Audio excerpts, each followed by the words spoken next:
देखो, पिछले क्लास तक नर्स्ट इक्वेशन के बारे में सब कुछ बात कर चुके हैं और डिफरेंट पॉसिबिलिटीज़ की जो बात करते थे नर्स्ट इक्वेशन में, वो मैंने पिछले वीडियो में समझा दिया था।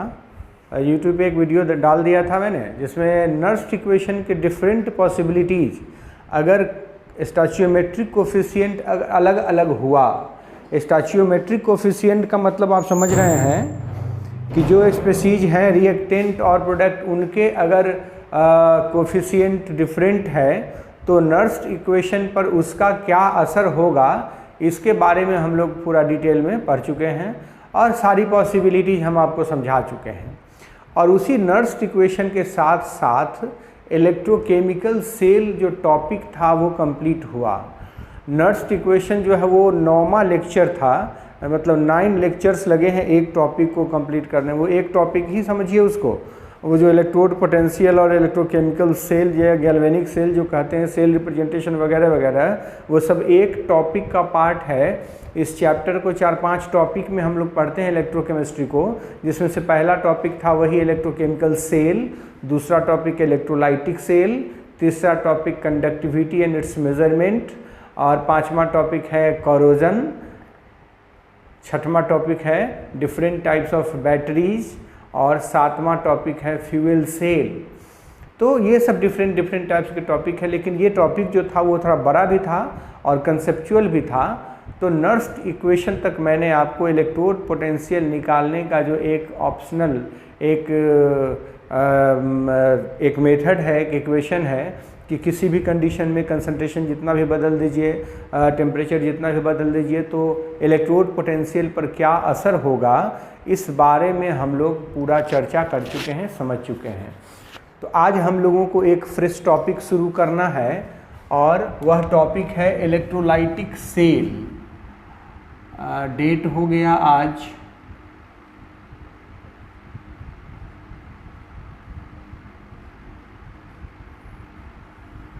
आज का टॉपिक है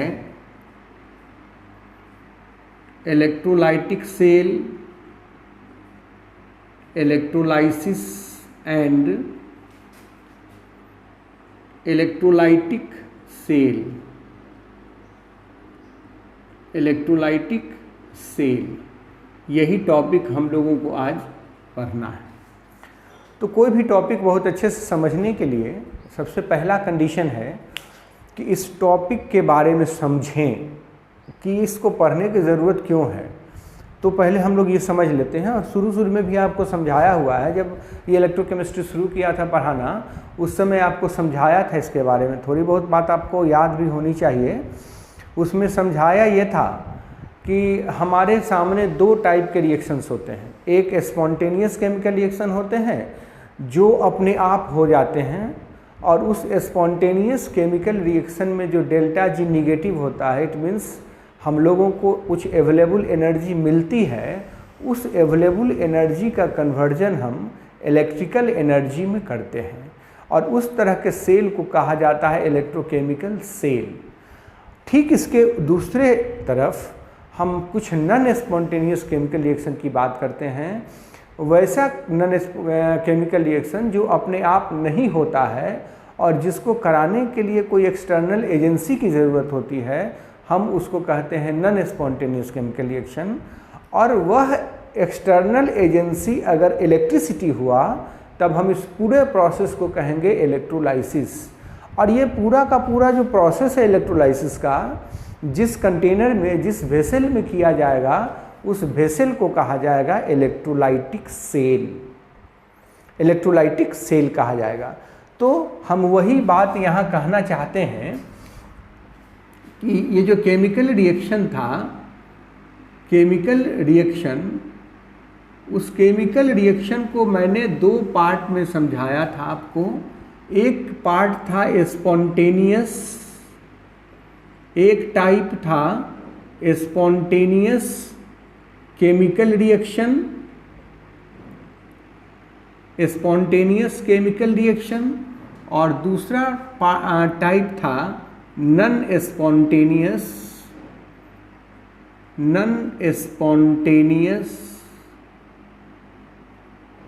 केमिकल रिएक्शन। ये दो तरह के केमिकल रिएक्शंस की बात हम कर रहे थे, जिसमें कहे थे it does not require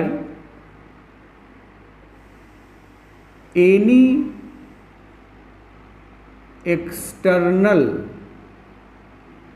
agency, इसको बाहरी कोई भी मदद की ज़रूरत नहीं होती है, वो रिएक्शन अपने आप होगा, उसको हम स्पॉन्टेनियस केमिकल रिएक्शन कहते हैं।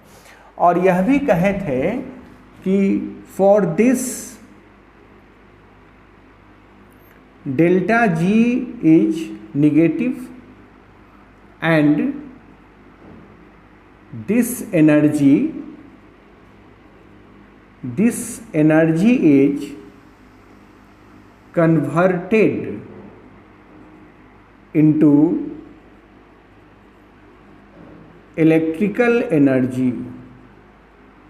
इस एनर्जी को हम इलेक्ट्रिकल एनर्जी में कन्वर्ट करते हैं और वैसे सेल को इलेक्ट्रोकेमिकल सेल कहा जाता है।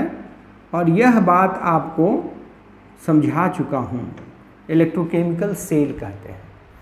ठीक इसके दूसरे तरफ आइए तो ये समझाया था कि इस टाइप के जो रिएक्शंस होते हैं दे रिक्वायर्स सम एक्सटर्नल एजेंसीज, कुछ एक्सटर्नल एजेंसीज की ज़रूरत पड़ेगी। एक्सटर्नल एजेंसी मतलब एक्सटर्नल हम बाहर से कोई उसको ऐसा सपोर्ट देंगे जिससे कि वो रिएक्शन कैरी ऑन हो जाए। तो अगर वो सपोर्ट इलेक्ट्रिसिटी के रूप में हुआ तब हम उस रिएक्शन को, उस प्रोसेस को इलेक्ट्रोलाइसिस कहेंगे। If the applied agency is electricity, अगर जो एजेंसी अप्लाई कर रहे हैं वो इलेक्ट्रिसिटी है, then the process will be the electrolysis and the vessel वो container in which the entire process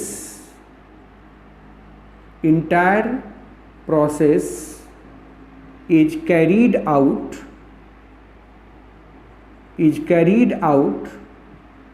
is known as electrolytic cell। हम उसको इलेक्ट्रोलाइटिक सेल कहेंगे। तो कुल मिलाकर बात यह हुई कि इलेक्ट्रोलाइसिस का डेफिनेशन क्या हुआ, use of electricity to carry out the non spontaneous chemical reaction is known as electrolysis. वैसे कुछ बातें हैं जिसका लिटरल मीनिंग आपको समझाता हूँ मैं, लेकिन आप इतना तो समझ गए होंगे कि ये जो इलेक्ट्रोलाइसिस है वो केवल किसके लिए है, नॉन स्पॉन्टेनियस केमिकल रिएक्शन के लिए है। वैसा केमिकल रिएक्शन जो अपने आप नहीं होने वाला है उसको कराने के लिए हमको इलेक्ट्रिसिटी का इस्तेमाल करना है, तो हम उस प्रोसेस को इलेक्ट्रोलाइसिस कहेंगे। तो स्टार देकर हम एक बात लिख सकते हैं क्या कि by electrolysis a non-spontaneous chemical reaction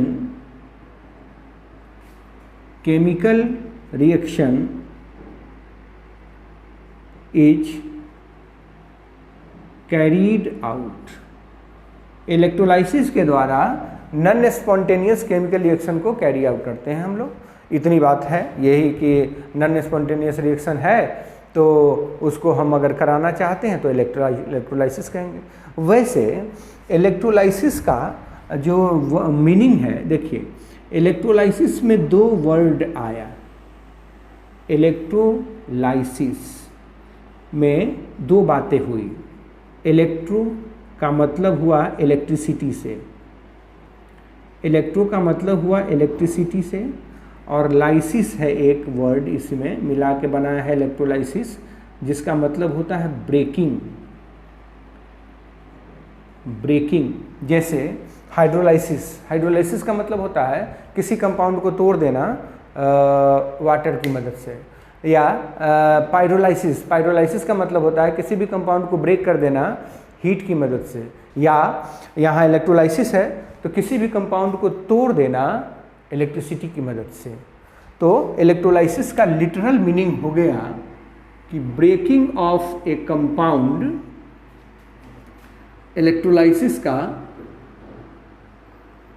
electrolysis का लिटरल मीनिंग हो गया कि breaking of a compound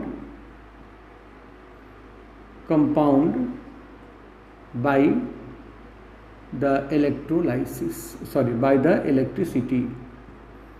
electricity, उसको हम कहेंगे इलेक्ट्रोलाइसिस। बचपन से आप पढ़ते आ रहे हैं कि अगर H2O हाइड्रोजन ऑक्साइड, जिसको वाटर के नाम से जानते हैं आप, H2O को अगर हम तोड़ना चाहते हैं हाइड्रोजन और ऑक्सीजन में, तो बचपन से ये समझते आ रहे हैं, जानते हैं आप कि इससे इलेक्ट्रिसिटी पास कराना होता है, इलेक्ट्रोलाइसिस कराना होता है।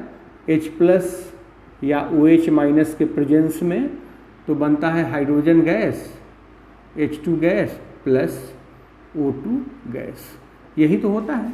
तो देखिए ये जो वाटर है जिसका टूटना अपने आप संभव नहीं था, ये अपने आप नहीं टूट सकता था, तो इसे जब इलेक्ट्रिसिटी पास कराया एक सर्टेन सेटअप में, तो ये टूट गया, हाइड्रोजन अलग हो गया, ऑक्सीजन अलग हो गया। इसी प्रोसेस को हम कहते हैं इलेक्ट्रोलाइसिस। और आपने पढ़ा होगा कि इलेक्ट्रोलाइसिस कराने के लिए करना क्या होता है कि एक कंटेनर, एक वेसल लिया जाता है। ये वेसल है वेसल ऑफ ग्लास और एनी अदर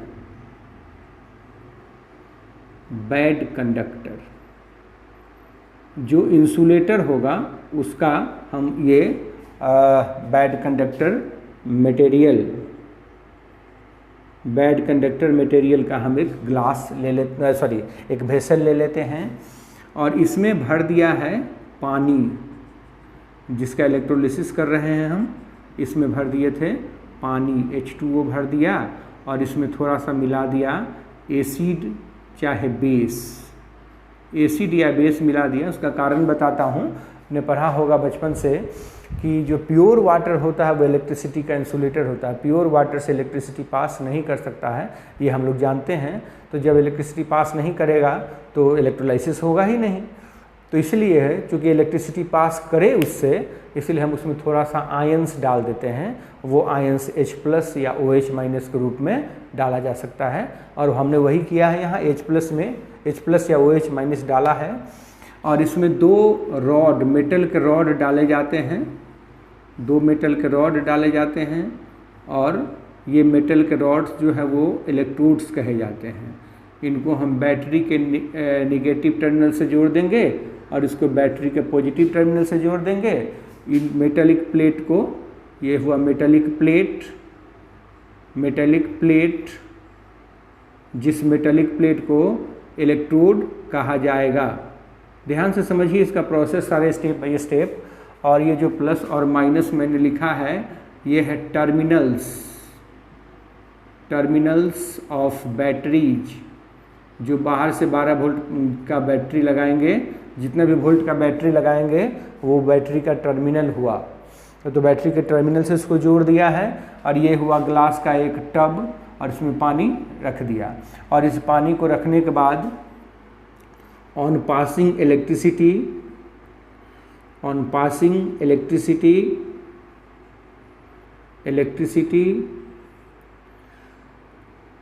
रिएक्शन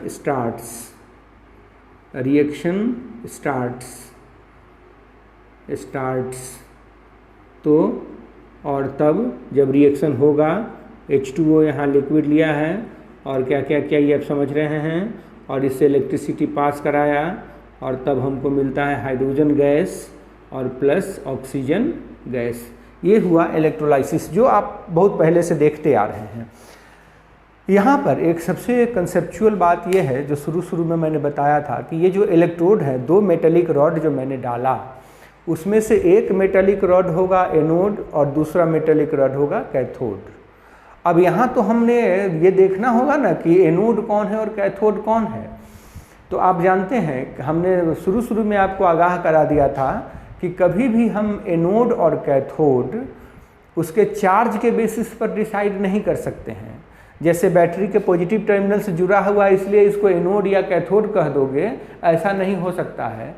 एनोड और कैथोड कहने का अपना एक कन्वेंशन है कि वैसा इलेक्ट्रोड जहाँ ऑक्सीडेशन हो रहा हो वो एनोड है और वैसा इलेक्ट्रोड जहाँ रिडक्शन हो रहा हो वो कैथोड है। इतनी सारी बात ध्यान में रखनी है और उसी के आधार पर हम यहाँ भी डिसाइड करेंगे कि कौन एनोड है और कौन कैथोड है। तो इसके लिए हमको एक एग्जाम्पल लेना पड़ेगा और तब हम आपको समझा पाएंगे कि कौन एनोड और कौन कैथोड। तब हम इलेक्ट्रोलाइसिस टॉपिक में आगे बढ़ेंगे। सपोज कीजिए,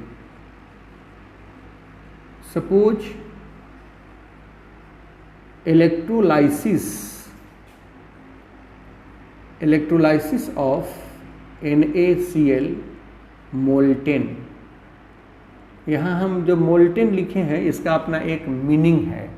मोल्टेन का मतलब होता है पिघला हुआ, जिसमें पानी ना हो वो पिघला हुआ है, वो मोल्टेन पोजीशन में हुआ, पिघला हुआ।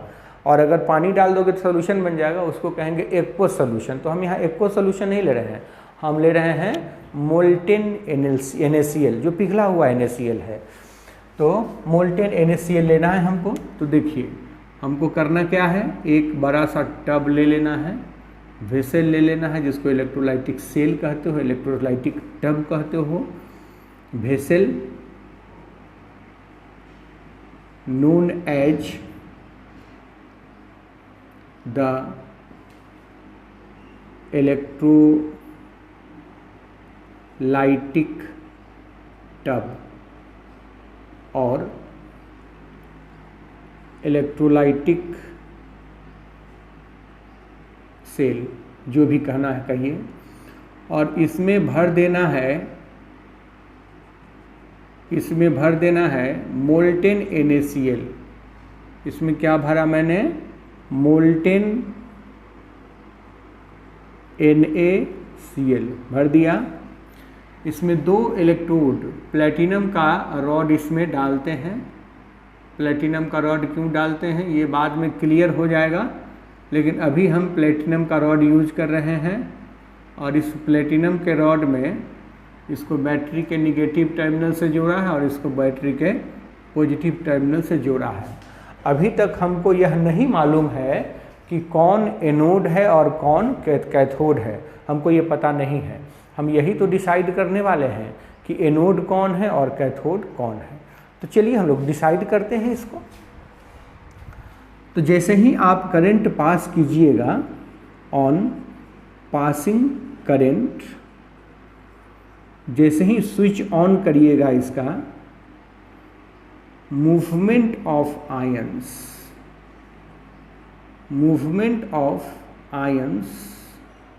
स्टार्ट्स। जैसे ही स्विच ऑन कीजिएगा तो आपको याद होगा कि सोडियम क्लोराइड एक आयोनिक कंपाउंड है और यह मोल्टेन स्टेट में, जब ये मोल्टेन स्टेट में होता है, चाहे एक्वस सॉल्यूशन में होता है, तो ये Na+ और Cl- के फॉर्म में रहता है। ये आयनिक कंपाउंड की कैरेक्टरिस्टिक होती है, उसकी प्रॉपर्टीज होती है कि आयनिक कंपाउंड जो होते हैं वे मोल्टेन स्टेट में चाहे एक्वस मीडियम में अपने कंस्टिट्यूएंट आयंस में टूट जाते हैं। ये उनका गुण होता है, ये उनका कैरेक्टरिस्टिक होता है, ये उनकी प्रवृत्ति होती है। तो वो टूट जाते हैं। तो ये टूट गए NaCl और Na+ और Cl- में, ब्रोकन इनटू आयंस। ठीक। तो सॉल्यूशन में सॉल्यूशन कहिएगा या यूं कहिए ना, in the molten state. Solution तो तब कहते हैं जब एक से ज़्यादा कंपोनेंट होता, तो इसको मोल्टेन स्टेट कहेंगे। आयंस कौन कौन से हैं? Na+ and Cl-। तो जब आप करंट पास कराओगे, इससे करंट पास कराने से क्या होगा कि ये आयंस मूव करेंगे। तो एट पॉजिटिव इलेक्ट्रोड, हम नहीं जानते हैं कि यह पॉजिटिव इलेक्ट्रोड एनोड है कि कैथोड है, तो हम इसलिए लिखे कि at positive electrode, positive electrode की तरफ मूव कौन करेगा? Cl- will move towards this electrode. सब लोग समझते हैं इधर क्यों मूव करेगा वो, क्योंकि अपोजिट चार्ज की तरफ अट्रैक्शन होगा। तो Cl- पर निगेटिव चार्ज है, तो ये पॉजिटिव इलेक्ट्रोड की तरफ मूव करेगा। और जब वो मूव करेगा Cl-, तो रिएक्शन क्या होगा ये भी समझ लीजिए। Cl2 half Cl2 plus 1 electron दिया। तो अब आप हमको बताइए कि ये ऑक्सीडेशन है कि रिडक्शन? तो कहेंगे कि ये ऑक्सीडेशन रिएक्शन है।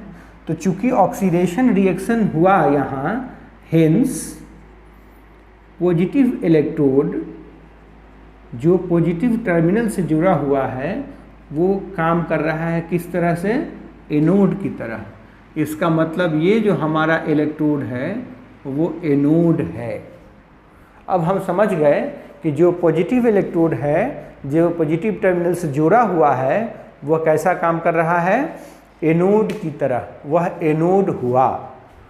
अब उसी तरीके से निगेटिव इलेक्ट्रोड की तरफ भी देख लेते हैं कि निगेटिव इलेक्ट्रोड पर क्या हुआ और उसको क्या कहेंगे।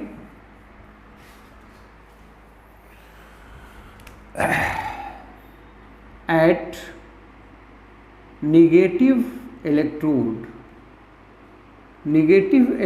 की तरफ कौन मूव करेगा? Na+ will move towards this electrode. Negative electrode की तरफ मूव कौन करेगा? Na+। तो यह जो Na+ है वो एक इलेक्ट्रॉन लेकर और कन्वर्ट हो जाएगा Na सॉलिड में, और ये रिएक्शन निश्चित रूप से रिडक्शन कहलाता है। और कन्वेंशन के अनुसार वैसा इलेक्ट्रोड जहाँ रिडक्शन होता हो हम उसको कैथोड के नाम से जानते हैं। तो इसलिए हम इसको कहेंगे hence this electrode is known as cathode. इस इलेक्ट्रोड का नाम हो गया कैथोड, इसमें कोई डाउट नहीं होना चाहिए। तो यहाँ पर जो निगेटिव टर्मिनल से जुड़े हुए हैं हम उसको कह रहे हैं कि यह कैथोड हुआ। अब आप याद कीजिए थोड़ा सा पीछे की बात कि जब हम इलेक्ट्रोकेमिकल सेल पढ़ा रहे थे आपको, उस दिन मैंने आपको कहा था और ये डिसाइड करके भी दिखा दिया था कि इलेक्ट्रोकेमिकल सेल में जो पॉजिटिव चार्ज था वो डेवलप हुआ था कैथोड पर, और यहाँ देखिए पॉजिटिव चार्ज डेवलप हुआ, पॉजिटिव चार्ज जिस पर है वो है एनोड। तो बातें बदल जाती है। इसलिए मैंने पहले दिन सावधान कर दिया था कि जब कभी आप किसी इलेक्ट्रोड को डिफाइन करें, एनोड या कैथोड को, तो इस बात का खास ख्याल रखें कि कभी भी हम चार्ज के बेसिस पर इलेक्ट्रोड का डेफिनेशन नहीं लिख सकते हैं। वो केवल और केवल यही कहा जा सकता है उसके बारे में कि जहाँ ऑक्सीडेशन होता है वो एनोड और जहाँ रिडक्शन होता है वहाँ वो कैथोड। एनऑक्स कैटरेट, ये मैंने आपको फॉर्मूला सिखाया था। तो उसके आधार पर ये हमने कंक्लूज़न ड्रॉ कर लिया कि इलेक्ट्रोलाइटिक सेल में जो एनोड होता है वो पॉजिटिवली चार्ज्ड होता है और जो कैथोड होता है वो नेगेटिवली चार्ज्ड होता है। इसमें कहीं से कन्फ्यूज़न नहीं होना चाहिए, एकदम से याद रखना है। अब हम बार बार इतना डिस्कशन नहीं करेंगे, अब हम ये समझ चुके हैं कि इलेक्ट्रोलाइटिक सेल में जो पॉजिटिव टर्मिनल से जुड़ा हुआ इलेक्ट्रोड है वो एनोड है और जो नेगेटिव टर्मिनल से जुड़ा हुआ इलेक्ट्रोड है वो कैथोड है। इतना हम लोग अब समझ गए हैं, दिमाग में फिट कर लीजिए इस बात को। तो खैर फिट कर लिया दिमाग में। कहना ये है कि in electrolytic cell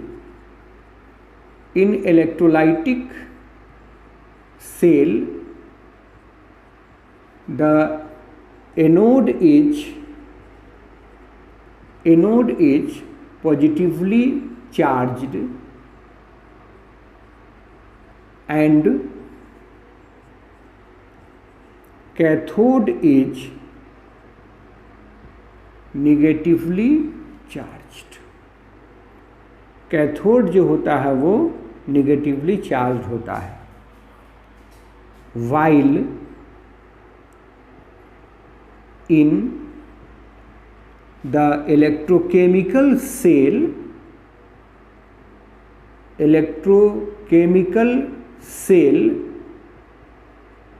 the anode, याद होगा एनोड निगेटिवली चार्ज्ड था, निगेटिवली चार्ज्ड, और कैथोड पर पॉजिटिव चार्ज था, पॉजिटिवली चार्ज्ड।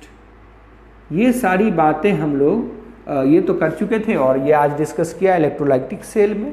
तो दोनों में पलट गया ना, बात एकदम उल्टी हो गई।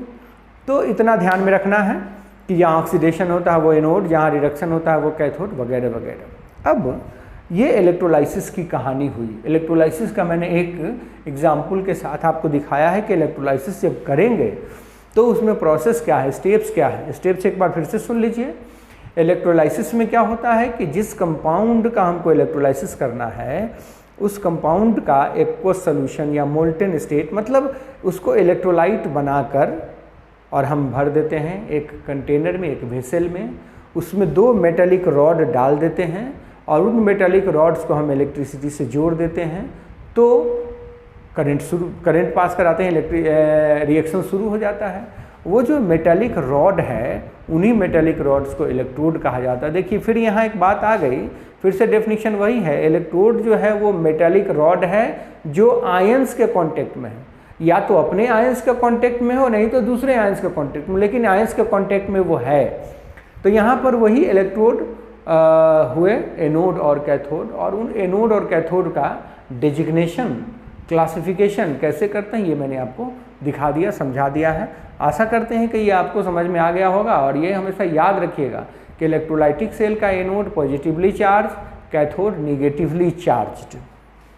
अब हम इलेक्ट्रोलाइसिस में इंटर करने से पहले, इंटर कर चुके हैं, उसमें थोड़ा सा हमको ये समझाना है कि बेसिक बातें क्या है। कुछ इम्पॉर्टेंट पॉइंट्स जिसको हमेशा ध्यान में रखना चाहिए, बड़ा इम्पॉर्टेंट है ये। Some important points, important points regarding electrolysis.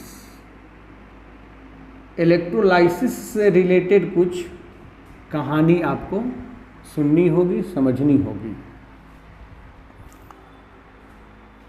देखिए इलेक्ट्रोलाइसिस में हुआ क्या कि हम नॉन स्पॉन्टेनियस केमिकल रिएक्शन को कैरी ऑन करने के लिए इलेक्ट्रिसिटी का इस्तेमाल करते हैं।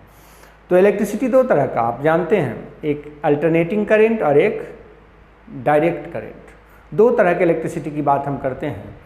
तो यहाँ पर किसका इस्तेमाल करेंगे? तो जवाब है डीसी का। For electrolysis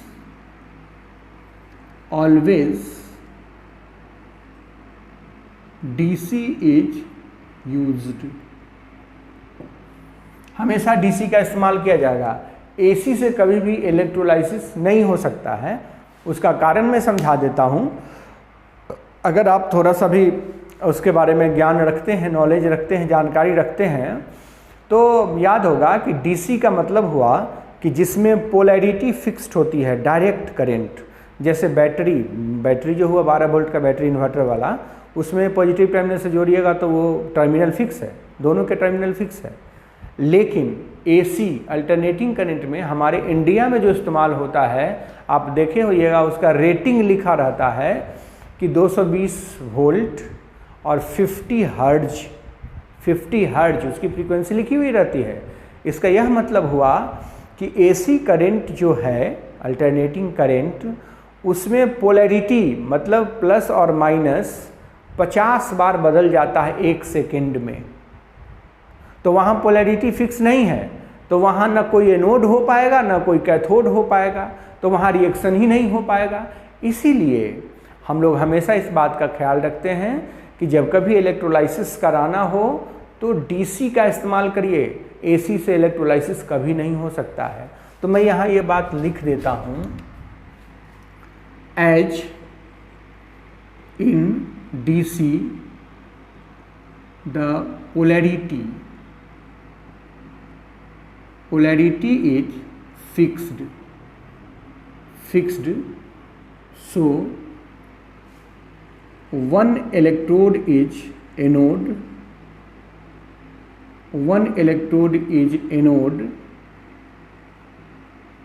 and another is cathode.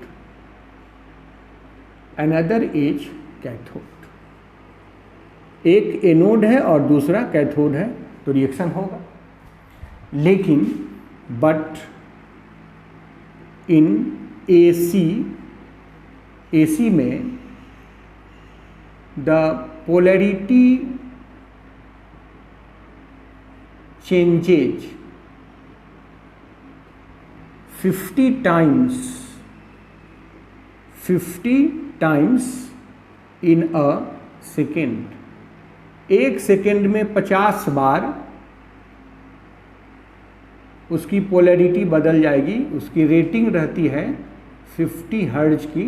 आप कहीं भी देखोगे बल्ब वगैरह पे या कोई इलेक्ट्रिक इक्विपमेंट आप खरीदते हैं तो वहाँ लिखा रहता है कि ये इक्विपमेंट किस रेंज में काम करेगा। तो 220 वोल्ट बल्ब पे लिखा रहता है, 100 वाट, और उसका फ्रीक्वेंसी भी लिखा रहता है 50 हर्ट्ज। तो ये सारी बातें हम लोग आसानी से करते हैं, तो इसको समझना है। तो खैर चलिए, इसको समझ लिया कि हमको जब कभी इलेक्ट्रोलाइसिस कराना है तो इस्तेमाल करना है किस चीज़ का, डीसी का, पहला। दूसरा जो इम्पोर्टेंट पॉइंट है वो बताना चाहते हैं कि इसमें हम मेटालिक रॉड का इस्तेमाल करते हैं। या उससे पहले ये बता दें कि ए vessel is used that must be the insulator। जो वेसल आप इस्तेमाल करते हैं वो निश्चित रूप से इंसुलेटर होना चाहिए। अगर वो कंडक्ट करने लगे तो वो रिएक्शन में इंटरफेयर करेगा, शॉर्ट सर्किट करा देगा, क्योंकि दोनों टर्मिनल आप उसमें डाल रहे हैं। और अगर मेटालिक कोई कंटेनर वेसल लेते हैं तो वो भी इलेक्ट्रिसिटी को कैरी करेगा, शॉर्ट सर्किट हो जाएगा। तो वहाँ वो इंसुलेटर होना चाहिए। तीसरी बात हम कर रहे थे इलेक्ट्रोड की। Two metallic rods are dipped into the electrolytic solution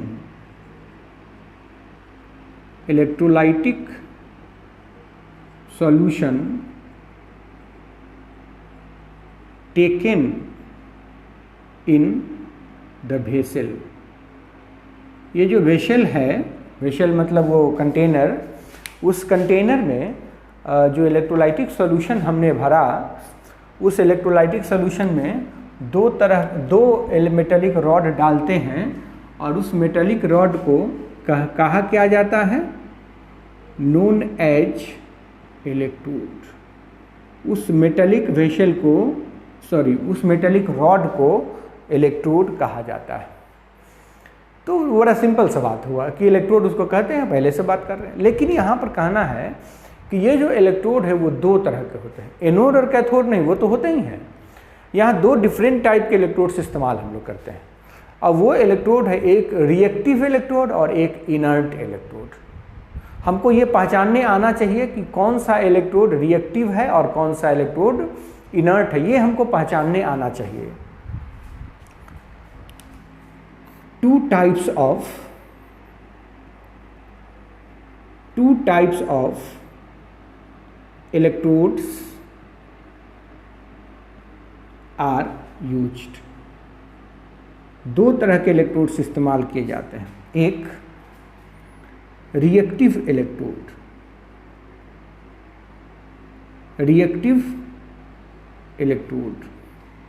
और एक इनर्ट इलेक्ट्रोड।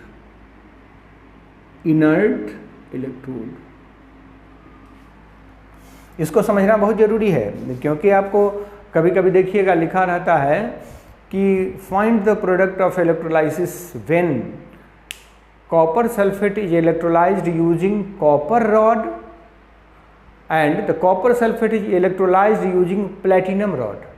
दोनों में बातें बदल जाती है, प्रोडक्ट बदल जाता है, कहानी बदल जाती है। तो ये बात समझना होगा कि कौन सा इलेक्ट्रोड इनर्ट होता है और कौन सा इलेक्ट्रोड रिएक्टिव होता है, और दोनों में क्या क्या हो सकता है ये हमको समझना है। तो जो रिएक्टिव इलेक्ट्रोड है ये इसके बारे में कहते हैं कि this electrode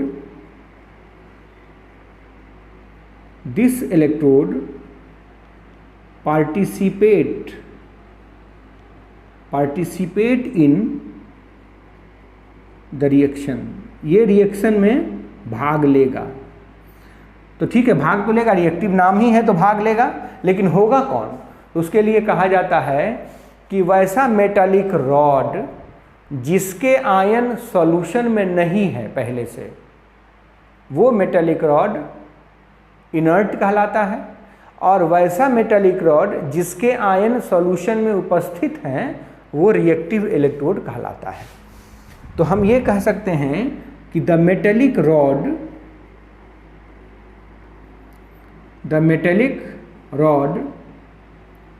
whose ions are already present in the solution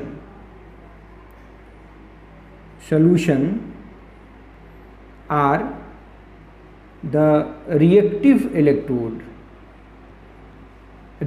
electrode. मैं एग्जाम्पल से भी समझाऊंगा, आप अभी घबराए नहीं।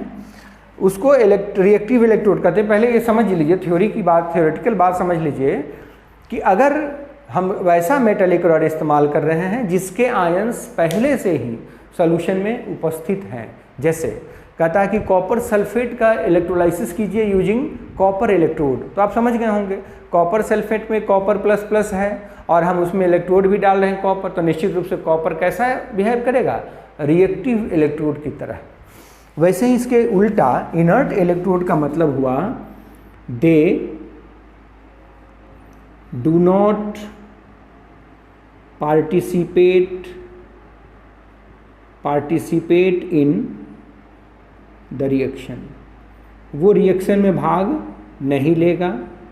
और वो कैसा होगा, तो कह देंगे कि the metallic rod whose ions are not present in the solution,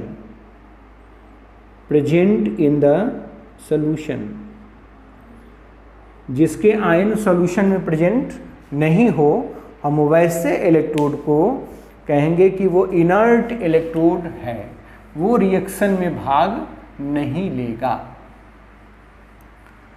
तो खैर भाग नहीं लेगा, उसकी पॉसिबिलिटी हम लोग देखेंगे। यहाँ एक जुमला हम स्टार देकर लिखना चाहते हैं। स्टार देने का मतलब हुआ बड़ा ही इम्पोर्टेंट जुमला हुआ ये कि अगर if during the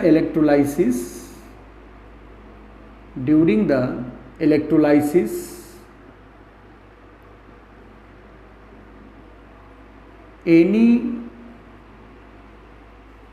reactive electrode is used, अगर हम कोई रिएक्टिव इलेक्ट्रोड इस्तेमाल करते हैं, ध्यान दीजिएगा, तब केवल इलेक्ट्रोड मटेरियल ही, मतलब जो इलेक्ट्रोड है मेटल, वही रिएक्शन में भाग लेगा, बाकी किसी का कोई रोल होगा ही नहीं। Then only the electrode material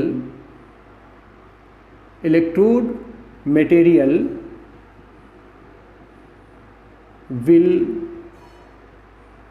participate in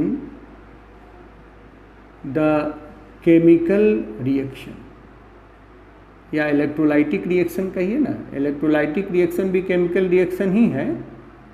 electrolytic reaction हम इसको अभी एग्जाम्पलीफाई करके आपको दिखाएंगे कि कैसे हम ये बात किस आधार पे कह रहे हैं। और दूसरा स्टार देकर हम ये लिखना चाहते हैं कि अगर कोई इनर्ट इलेक्ट्रोड आपने इस्तेमाल करा है इलेक्ट्रोलाइसिस के दरमियान, तो उस समय इलेक्ट्रोड का कोई पार्टिसिपेशन नहीं होगा, केवल जो आयंस प्रेजेंट है सॉल्यूशन में वही भाग लेंगे, केवल आयंस का ही पार्टिसिपेशन होगा, उसमें इलेक्ट्रोड का कोई पार्टिसिपेशन नहीं होगा। तो यही बात हम दूसरे स्टार में लिखना चाहते हैं कि if any inert electrode is used, then only ions present in solution will participate in the electrolytic reaction. Electrolytic reaction में केवल उन्हीं का पार्टिसिपेशन होगा। तो अब इसका कंसेप्ट और भी ज़्यादा क्लियर होगा अगर हम इसको एग्जाम्पल से समझ लें तो चलिए हम इसको एग्जाम्पल से समझने का कोशिश करते हैं। इसी पॉइंट में हम आपको समझाना चाहेंगे, दो एग्जाम्पल लेंगे। एग्जाम्पल में पहला है इलेक्ट्रोलाइसिस ऑफ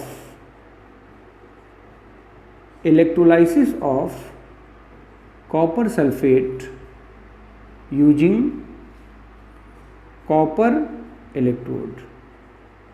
कॉपर इलेक्ट्रोड का इस्तेमाल करते हुए कॉपर सल्फेट का इलेक्ट्रोलाइसिस करते हैं।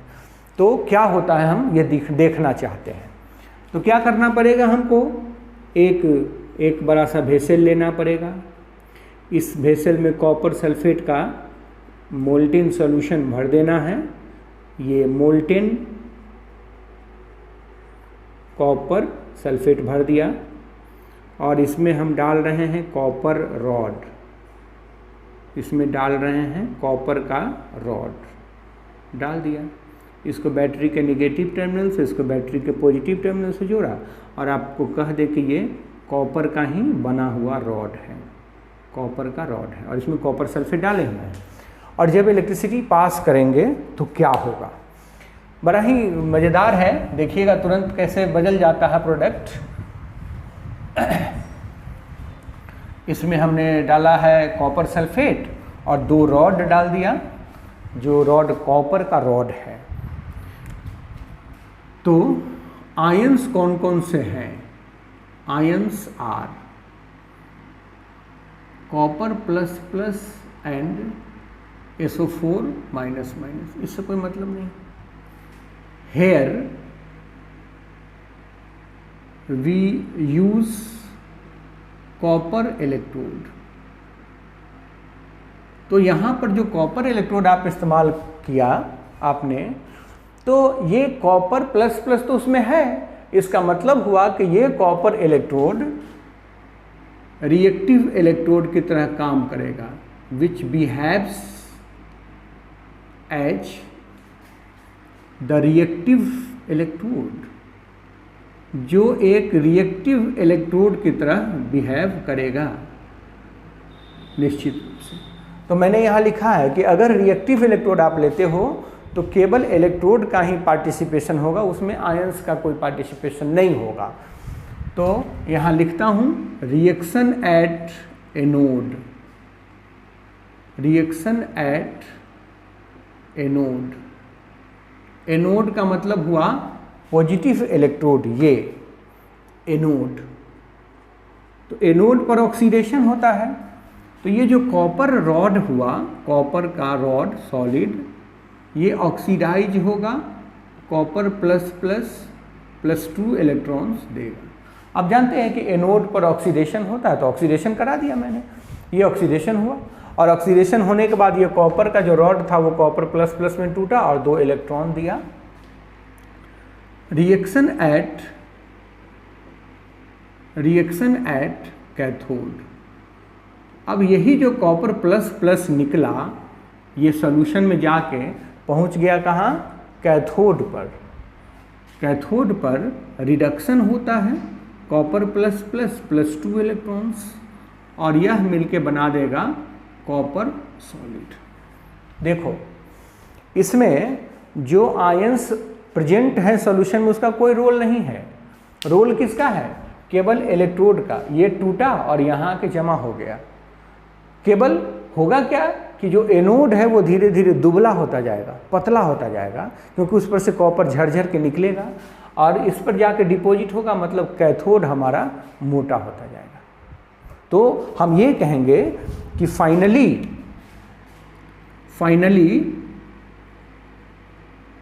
Anode becomes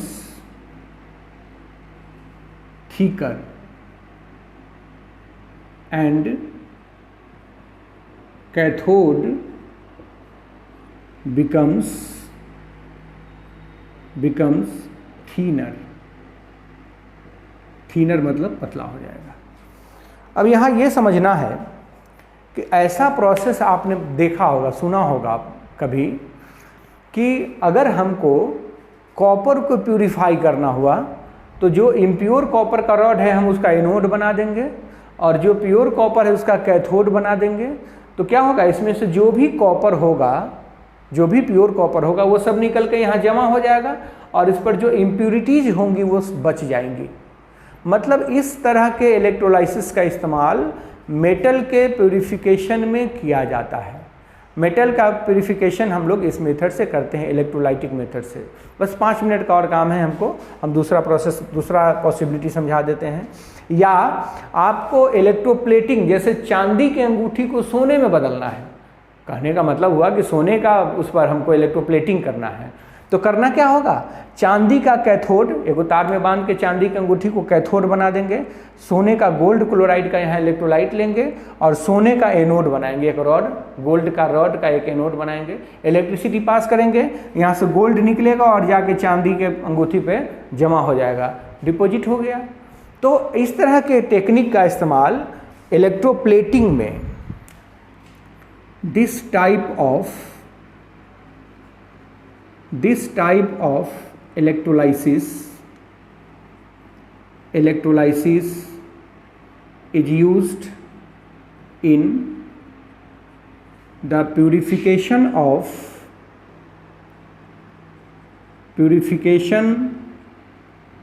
electroplating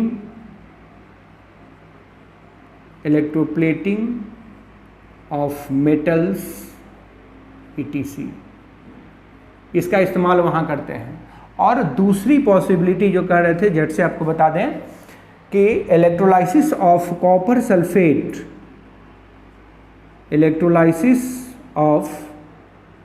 copper sulphate using platinum electrode, देखिए प्लैटिनम इलेक्ट्रोड, यहाँ इलेक्ट्रोड इस्तेमाल हम कर रहे हैं और वो इलेक्ट्रोड है प्लैटिनम का। तो करना क्या है कि एक बड़ा सा वेसल लेना है और उस वेसल में हमको भर देना है कॉपर सल्फेट। कॉपर सल्फेट भर दिया, कॉपर सल्फेट, और इसमें 2 रॉड डाला है और दोनों रॉड प्लैटिनम का है, और ये प्लैटिनम का रॉड जो है वो उसको हम लोग बैटरी के टर्मिनल से जोड़ दिए हैं। ये प्लैटिनम का रॉड है, ठीक। तो इसमें हेयर प्लैटिनम रॉड जो है बिहेव्स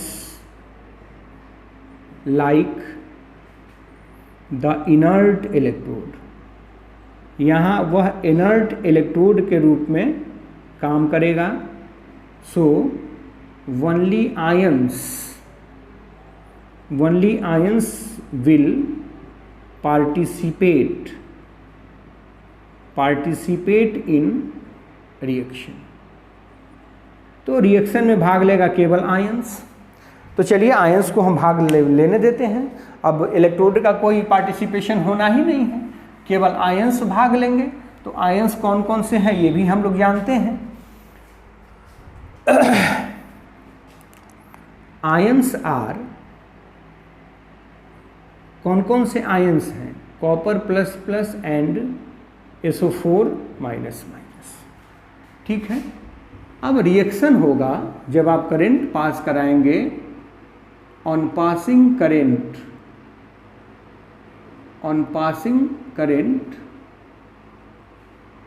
आयंस मूव। तो पहला रिएक्शन एट कैथोड। अब हम निगेटिव इलेक्ट्रोड नहीं लिख रहे हैं क्योंकि हम लोग समझ गए हैं कि निगेटिव इलेक्ट्रोड का नाम कैथोड है। तो कैथोड की तरफ कौन मूव करेगा? Copper plus plus will move towards this electrode. इस इलेक्ट्रोड की तरफ कॉपर प्लस प्लस मूव करेगा और ये कॉपर प्लस प्लस 2 इलेक्ट्रॉन लेकर और हमको दे देगा copper solid. Reaction at anode, देखना एनोड जो है वो पॉजिटिव इलेक्ट्रोड है, तो पॉजिटिव इलेक्ट्रोड की तरफ कौन मूव करेगा? SO4 minus minus, minus minus will move towards this electrode. इस इलेक्ट्रोड की तरफ सल्फेट आयन मूव करेगा और SO4 माइनस माइनस ये बना देगा H2O8 minus minus plus 2 electron. देखिए प्रोडक्ट बदल गया। वहाँ क्या हो रहा था कि एनोड पर से कॉपर टूट टूट के कैथोड पर जमा हो रहा था।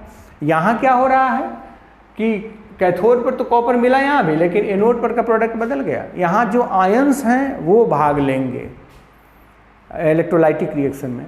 तो ये है इलेक्ट्रोलाइसिस के डिफरेंट कंडीशंस, कुछ बातें आपको बताया। नेक्स्ट क्लास में मैं इन सारी बातों के बारे में और भी डिटेल में बताऊंगा कि अगर किसी सॉल्यूशन में एक से ज़्यादा कटायन हो और एक से ज़्यादा अनायन हो तब क्या होगा।